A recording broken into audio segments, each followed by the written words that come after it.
Third యూనిట్లో big data అనలిటిక్స్లో last topic అనమాట. ఈ చాప్టర్ నోట్స్ కింద డిస్క్రిప్షన్ డ్రైవ్ లింక్లు ఉంటాయి. ఇంకోటి చాలామంది మన వీడియోస్ చూస్తున్నారు, ప్లేలిస్ట్ చూస్తున్నారు కానీ సబ్స్క్రైబ్ చేస్తారు. ఇప్పుడు నేను ఈ వీడియో ఇచ్చినప్పుడు నాకు 791 సబ్స్క్రైబర్స్ ఉన్నారు, నియర్ టు 1K. ఎవరైనా సబ్స్క్రైబ్ చేయలేకుండా ఉంటే సబ్స్క్రైబ్ చేయండి. ఇంకా మీ ఫ్రెండ్స్ కూడా షేర్ చేయండి, like, share and subscribe. Okay, ఆ టాపిక్లోకి వెళ్ళిపోతే ఏంటిది last topic? Managing resources and applications with Hadoop YARN అంట. యాన్ అంటే ఏంటిది? YARN and stands for yet another resource navigator అనమాట. ఇది ఒక రిసోర్స్ మేనేజ్మెంట్ లేయర్లకు పనిచేస్తుంది. అడోబ్ పైన ఉంటుంది. ఇది అడోబ్ 2.xలో ఇంట్రడ్యూస్ చేస్తారనమాట. అప్పటివరకు లేదు, అప్పుడు 2.xలో ఇంట్రడ్యూస్ చేస్తుంది ఒక రిసోర్స్ మేనేజ్మెంట్ లేయర్ లెక్క. దీని పర్పస్ ఏంటంటే రిసోర్సెస్ని మేనేజ్ చేసుకుంటా దాన్ని షెడ్యూల్ చేస్తుంది.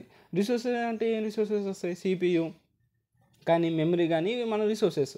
అవి డిఫరెంట్ అప్లికేషన్స్కి CPU అవసరం, మెమరీ అవసరం కదా. సో ఇవి ఏవైతే అడోబ్ క్లస్టర్స్ పైన రన్ అవుతున్నాయి ఈ అప్లికేషన్స్ అన్నిటికీ, డిఫరెంట్ అప్లికేషన్స్ రన్ అవుతున్నాయి కదా అడోబ్ క్లస్టర్ పైన, వాటి అన్నిటికీ రిసోర్సెస్ కావాలి, CPU కావాలి, మెమరీ కావాలి. సో ఏ అప్లికేషన్కి ఎప్పుడు ఎంత CPU ఇవ్వాలి, ఎంత CPU టైం ఇవ్వాలి, ఏ మెమరీకి ఎట్లా మేనేజ్ చేయాలి అంటే ఇది చూసుకుంటుంది అనమాట. ఇప్పుడు యాన్లో కాంపోనెంట్స్ ఉంటాయి. ఆ కాంపోనెంట్స్ ఏంటి? ఫస్ట్ రిసోర్స్ మేనేజర్, అదే RM అనొచ్చు. ఇదే మాస్టర్ నోడ్. ఈ మాస్టర్ నోడ్ ఏం చేస్తుంది? రిసోర్సెస్ని అసైన్ చేస్తుంది. ఏదైతే డిఫరెంట్ క్లస్టర్స్ ఉంటాయో ఆ క్లస్టర్ అన్నిటికి రిసోర్సెస్ని అసైన్ చేస్తుంది. ఇక నెక్స్ట్ వచ్చేసరికి నోడ్ మేనేజర్. ఈ నోడ్ మేనేజర్ ఏంటంటే ఎవ్రీ డాటా నోడ్ పైన రన్ అవుతుంది, రిసోర్సెస్ని మానిటర్ చేస్తుంది నోడ్ మేనేజర్. ఈ అప్లికేషన్ మేనేజర్ ఏంటంటే jobs created for each job manager is created for each job managers. So ఈ జాబ్ని క్రియేట్ చేసుకుంటా దాని ఎగ్జిక్యూషన్ని చూసుకునేది అప్లికేషన్ మేనేజర్. ఇంకా కంటైనర్, ఇది ఒక స్మాలెస్ట్ యూనిట్, CPUని, మెమరీని ప్రొవైడ్ చేస్తుంది. ఒక టాస్క్ రన్ కావాలంటే CPU, మెమరీ కావాలి కదా. సో ఈ కంటైనర్ CPU, మెమరీని ప్రొవైడ్ చేస్తుంది. ఇది ఒక స్మాలెస్ట్ యూనిట్ అని చెప్పొచ్చు. ఈ దీని ద్వారా టాస్క్ని రన్ చేయొచ్చు.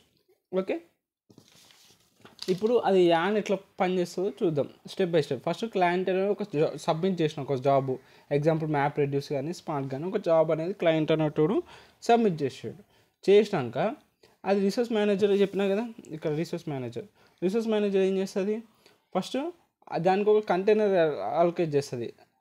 ఎందుకంటే కంటైనరే దగ్గరనే ఆ కంటైనర్ ఏం చేస్తుంది? CPUని, మెమరీని ప్రొవైడ్ చేస్తుంది ఆ జాబ్కి, ఆ టాస్క్ రన్ చేయడానికి. సో ఫస్ట్ రిసోర్స్ మేనేజర్ ఏం చేస్తుంది? ఆ జాబ్కి ఒక కంటైనర్ని అలొకేట్ చేస్తుంది ఆ అప్లికేషన్ స్టార్ట్ చేయడానికి. ఏ అప్లికేషన్ మాస్టర్ స్టార్ట్ అవుతుంది. నెక్స్ట్ ఆ రిసోర్స్ మేనేజర్ అయిపోయాక అప్లికేషన్ మాస్టర్ ఏం చేస్తుంది? రిక్వెస్ట్ చేస్తుంది. ఒకవేళ CPU, మెమరీ ఏదైతే కంటైనర్ ఇచ్చిందో అది సరిపోకపోతే ఇంకా మోర్ కంటైనర్స్ని రిక్వెస్ట్ చేస్తుంది అప్లికేషన్ మాస్టర్. ఎందుకంటే ఇక్కడ మల్టిపుల్ టాస్క్ ఉన్నాయి కాబట్టి అవన్నీ రన్ చేయడానికి. ఇక నోడ్ మేనేజర్ ఏం చేస్తుంది? అప్లికేషన్ మాస్టర్ కంటైనర్స్ అడిగింది కాబట్టి నోడ్ మేనేజరు ఆ కంటైనర్స్ని ఇచ్చేస్తుంది, లాంచ్ చేస్తుంది.